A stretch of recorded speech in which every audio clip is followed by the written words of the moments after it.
జనసేన పార్టీపై మీ అభిప్రాయం ఏంటి? ప్రతి ఒక్కరూ పార్టీలు పెడతామండి. మేము కూడా యాక్చువల్గా నేను చిరంజీవి గారి మీద ఉన్న అభిమానంతో రాజకీయాలకు వచ్చాం. ఓడిపోయినంత మాత్రాన పార్టీని వదులుకోకూడదు. జగన్మోహన్ రెడ్డి గారు ఫస్ట్ సీఎం అవుతా అనుకున్నాం, ఒక 66 సీట్లు అన్నీ వచ్చాయి. మళ్ళీ ఆయన పట్టుకొని పాదయాత్ర చేసి సాధించేంత వరకు వదలలేదు, పట్టు వదలని విక్రమార్కులాగా. అలా ఉండాలి అంతే తప్ప. మన చూడు పవన్ కళ్యాణ్ చేశాడు, నేను సీఎం అవ్వలేను, నాకు చేత కాదు, నాది ఇంతే అన్నాడు. అది ఒక్కసారిగా కార్యకర్తల్ని జనసేన నాయకులు చంపేసినట్టు అయిపోయింది.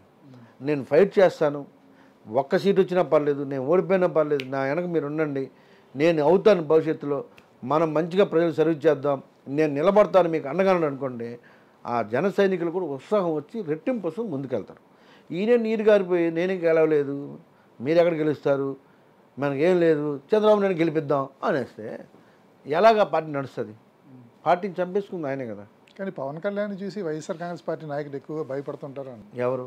జనసేన వాళ్ళు వాళ్ళు అనుకుంటున్నారు భయపడుతున్నారు. ఎందుకు భయపడతారు? కానీ మనం కూడా చంద్రబాబు నాయుడుకి ఆయన భయపడి నేను ముందే హ్యాండ్సప్, నేను సీఎం అవ్వలేను అని అది ఎవరన్నా నవ్వుతారు. అసలు మనం చూసుకున్నట్లయితే జనసేన పార్టీ వాళ్ళు ఏదైనా ఒక కార్యక్రమం రూపొందించుకున్నట్లయితే ఒక నిజం చెప్తాను,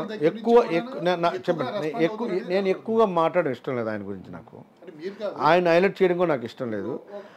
ఒక రాజకీయ పార్టీగా ఎస్టాబ్లిష్ అవ్వలేదు. తన ఓటు బ్యాంకు, కొంత ఓటు బ్యాంకు ఉంది, ఆ ఓటు బ్యాంకును కూడా తను ఓటర్గా మలుచుకునే స్థితిలో లేరు.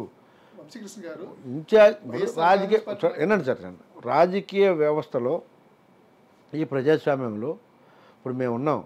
వైఎస్ఆర్ కాంగ్రెస్ పార్టీ గ్రౌండ్ స్థాయి నుంచి ఒక ఎస్టాబ్లిష్మెంట్ నిర్మించుకొని స్థాయికి వచ్చింది. ఆయన ఎంత కష్టపడ్డాడో ఈ రాష్ట్ర ప్రజలకు తెలుసు. ఆ కష్టంతో ఇవాళ ఆయన ఆ పొజిషన్కి వచ్చారు. అసలు ఆ పార్టీ ఎక్కడుంది, ఎక్కడ ఇన్ఛార్జీలు ఉన్నారు, ఎక్కడ బూత్ ప్రెసిడెంట్లు ఉన్నారు, ఈ 175 ఒక ఇన్ఛార్జి నిర్మించాడా? అసలు పార్టీ ఆయన ఏదో జస్ట్ అలా వస్తాడు, ఆ ఎలక్షన్ టైంకి 2 కేకలు వేస్తాడు, వెళ్ళిపోతాడు, నేను సీఎం అవును, నాకేం లేదు, నాకు చిన్న ఛాన్స్ లేదు అంటాడు. ఆ టైంకి ఏదో కొంత ప్యాకేజ్ తీసుకుంటాడు, తన పని తను చేసుకుంటాడు. పాపం నమ్ముకున్న వాళ్ళ జీవితాలను పాడైపోతాయి. ఎప్పుడవుతాడు? 8 సంవత్సరాలు పార్టీ పెట్టి నువ్వు ఎక్కడ ఫైట్ చేస్తున్నావు, ఎక్కడ ప్రజాక్షేత్రంలో ఉన్నావు? నువ్వు ఒకసారి చంద్రబాబు నాయుడు కలిసావు, నువ్వు ఒకసారి ఇప్పుడు వెళ్ళి మళ్ళీ చంద్రబాబు నాయుడు కలుస్తున్నావు. నువ్వు ఎప్పుడు అవుతావు సీఎం? నేను సీఎం అన్నాను, ఇంకెందుకు సీఎం అయి ప్రజలకు సేవ చేయాలని ఒక ధైర్యం నీకు లేకపోతే నువ్వే ఇంకేం చేస్తావు చెప్పండి. Subscribe to Social TV Telugu for more videos. Hit the bell icon for faster updates.